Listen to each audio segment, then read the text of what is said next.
What is up, YouTube, and welcome back. I was looking at my account today and saw that over the past month, my account has really grown. And I remember all the different countless times that I blew up my entire account. So today I thought that it would be a great time to show you guys how I changed my trading strategy and how I went from screwing up pretty much every single trade to consistently making profits. I really wish that I had these strategies back when I first started trading, and I hope that this helps some of you new and experienced traders out there. Now really, does me giving you all these different tips make me a trading guru? Hell no. But paying attention to these different details really help boost my account, and I'm hoping that it helps you out too. And make sure to watch this video all the way to the end because all the criteria that I'm going to be saying are equally important. The first and what I think is one of the most important things to look at whenever you're investing in a company is their market cap. And there are 6 different categories of market caps ranging from mega to nano. Mega companies include those that are worth over $200 billion. This will generally cover all the companies that you've likely heard of, like Bank of America, AT&T, or Apple. These are generally great places to put your money in because they are solid growth companies. Looking at these 3 charts, you can see these companies have seen substantial growth over the last decade. Companies with mega market caps are usually some pretty stable assets, and you should definitely consider adding them to your own portfolio. These are some of the best companies that are in the S&P 500, and they're great for long-term, short-term, and options trading because they're so stable. If you invest in these different companies, it's pretty unlikely that they'll be going bankrupt. The second market cap category of stocks includes large companies, which are companies that are worth between $10 billion and $200 billion. Saying all these big numbers makes me a little sweaty. The companies that are in the large market cap category are where most of my investments reside. This includes companies like Coca-Cola, Tesla, and Adobe. These companies typically see consistent growth, but not all large caps are made the same. Large companies have established their place in the market, but a lot of them still have a lot of room to grow before they're a mega company. These companies are typically pretty stable, but you really have to pay attention to the trend that they're following. Coca-Cola and Ford are both large cap companies. Coca-Cola has been growing consistently, while Ford is just doing, well, I really don't know what they're doing, honestly. As you can see, one of them has a clear, consistent trend of going up, and the other one not so much. Large cap companies make for a great investment with long-term, short-term, as well as options trading. They're usually pretty stable, but they still come with a lot of volatility, so you can make more money with options trading. As we start coming down the ladder to medium cap stocks, we start becoming a little bit more unstable. Medium cap stocks are like some of the people that you date. You go on a first date and it's pretty great, but then red flags start popping up here and there. And you kind of have to be on your toes as to whether you want to keep them or not. Some of these people,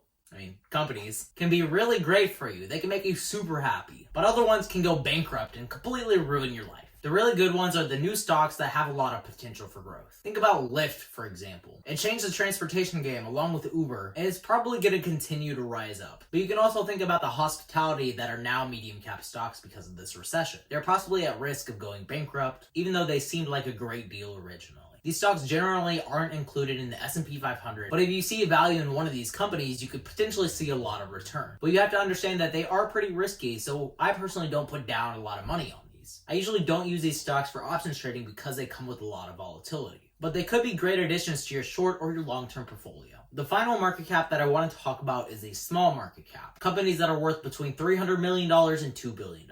And this is where things start really going crazy. These are usually young startup companies or companies that are serving a very small niche. These include companies such as Six Flags, Crocs, as well as Sonova Energy. Usually I don't even touch these stocks because they see a lot of volatility and can be manipulated super easily. And they're heavily affected by market crashes because people tend to lose faith in these companies. I guess if you really think that a company will thrive, you can keep them as a short-term stock, but I would personally never trade options with a company that is worth under $2 billion because they don't see a lot of stability and they can be easily manipulated. Which brings me to the second point that I want to talk about today, and this is volume. No, not the volume of your loud neighbor's speaker, but the number of trades that a given company sees each day. When you're trading, especially with options trading, you want to pick stocks that have a lot of liquidity. This makes it easier to get both in and out of trades. Let's say you're up on a contract 100%, but the underlying stock that you're trading has very little volume. So even if you're up 100%, but nobody buys those contracts from you, you're not going to be seeing any profits. So you want the volume to be high, that way you can get in for whatever price you want and get out easily. I typically only trade stocks that have over 1 million exchanges per day. This way I can make sure that all of my orders are filled pretty much immediately. Besides market cap and volume, you should also pay attention to the price. I know that it seems super obvious, but price really matters whenever you're buying stocks. Wow, so profound.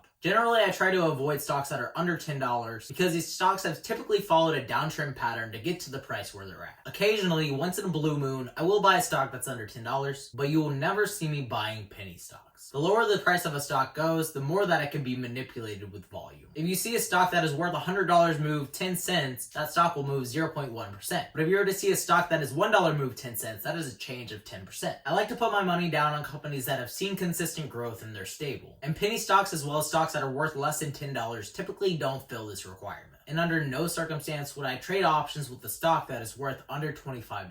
Trading options is already super risky, and adding the volatility of low market cap, low volume, and low price stocks makes it so much worse. So to put this all together with a nice little bow, I find it best to invest in large to mega cap stocks that see over 1 million exchanges per day and have a value of over $25.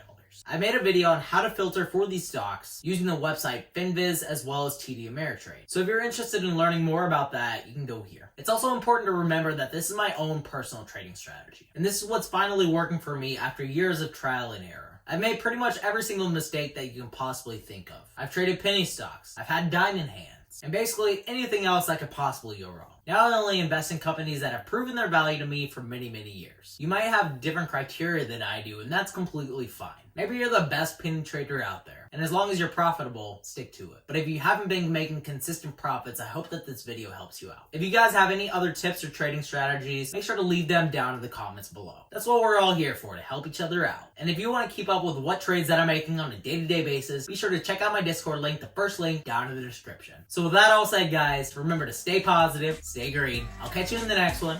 Bye, guys.